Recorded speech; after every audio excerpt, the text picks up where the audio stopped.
A small journey, a big change. Episode 2, When the Wind is Too Strong. Hello, my dear little friends, and welcome back to our cozy corner of the meadow. It's me, your old friend, the story tree. The sun is shining, the birds are singing, and all our tiny friends are out and about, ready for another beautiful day. Look over there. It's me, the ant, working so hard as always, and Droppy the water droplet, sparkling in the sunshine.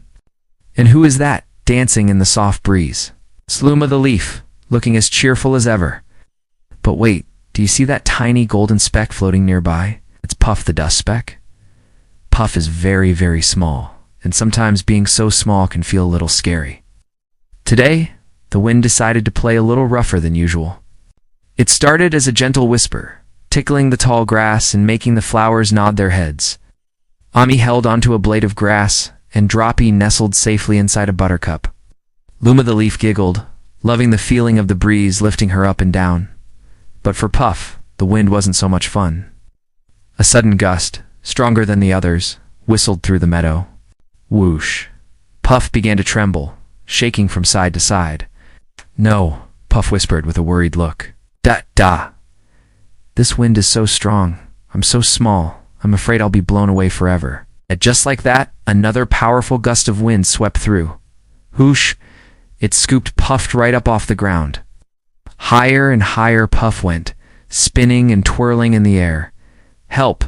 Puff cried out, feeling completely powerless. The meadow, with all of Puff's friends, grew smaller and smaller below. Puff tried to fight it, wiggling and trying to float back down. But the wind was like a giant invisible hand, carrying Puff wherever it wanted to go. It was scary being so far from home, all alone in the big, wide sky.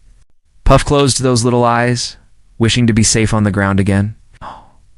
Just as Puff was starting to lose hope, a familiar, cheerful voice called out, "Isn't this fun?" Puff opened one eye and saw a bright green shape spinning nearby. It was Luma the leaf. Luma wasn't scared at all. She was soaring and dipping on the wind like it was the most exciting ride in the world. "Luma," Puff called out, "I'm scared. I can't control where I'm going." Luma floated closer, her smile as bright as the sun. "Don't fight it, Puff," she said happily. "The wind is our friend. Let it guide you. Try to flow with it, not against it." Puff looked at Luma, who was dancing so freely in the air. Maybe Luma was right. Puff took a deep breath and stopped trying to struggle. Instead of fighting the wind, Puff relaxed and let the current carry them. And a funny thing happened. It wasn't so scary anymore. Puff and Luma began to float together, side by side. The wind carried them up, and they giggled, spun them around in circles, and they laughed until their tiny sides ached. They tumbled and swooped, like they were on a roller coaster made of air. Puff realized that being small meant being light enough to dance with the wind. They flew over fields of yellow dandelions and past a babbling brook where Droppy's cousins were playing. They saw Ami's anthill, looking like a tiny mountain from so high up. Puff had never seen the world from this angle before. It was beautiful and exciting. The wind was no longer a big, scary force, but a partner in a wonderful, dizzying dance. Puff and Luma held on to the moment, soaring through the sky. Two tiny friends on a grand adventure, all thanks to a gust of wind that Puff had once been so afraid of.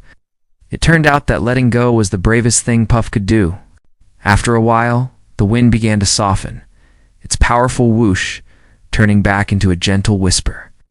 It carried Puff and Luma gracefully downwards, lower and lower, until they landed softly on one of my big, sturdy branches. They were safe and sound, right back home. Puff looked around, feeling a new sense of calm and courage. The big, scary journey had turned into a wonderful memory. Being small didn't mean being weak. Sometimes it just means you have to be clever and learn how to move with the world around you instead of fighting against it.